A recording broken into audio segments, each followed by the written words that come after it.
Nos últimos anos son moitas as noticias sobre o cambio climático e isto, ás veces, pode levar a unha maior concienciación sobre a causa, pero tamén pode xerar desinformación que provoque o negacionismo deste acontecemento. Así é, polo que neste vídeo imos intentar explicar que é iso do cambio climático e como nos afecta.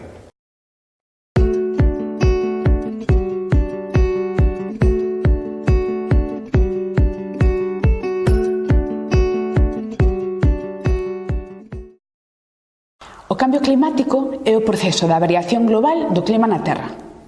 Tales cambios prodúcense a moi diversas escalas de tempo e sobre todos os parámetros climáticos, temperatura, precipitacións, etc.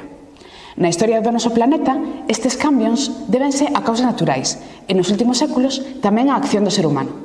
O consenso científico sobre o que está a acontecer co clima é que inequívocamente estamos a experimentar un quecemento global, é dicir, un incremento da temperatura media da atmosfera terrestre e dos océanos.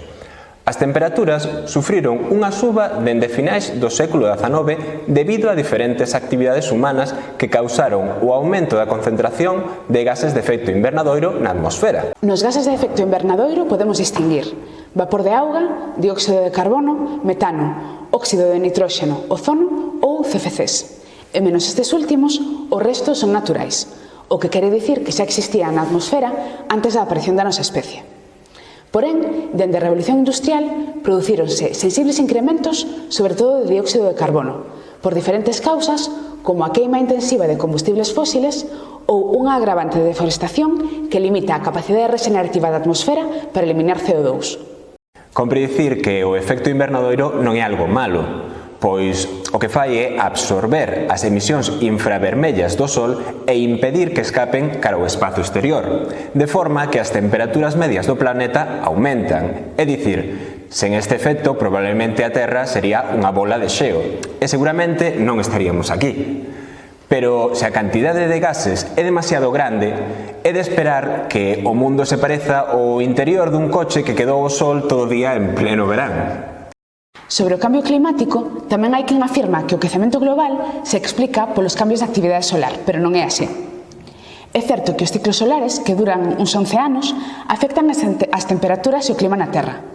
Porén, se este fose o motivo principal, o quecemento apreciaríase de forma homoxénea en todas as capas da atmosfera, e non de forma moito máis evidente nas capas baixas en contacto coa codia terrestre, ao tempo que se arrefría a estratosfera, o que demostra a influencia dos gases de efecto invernadoiro.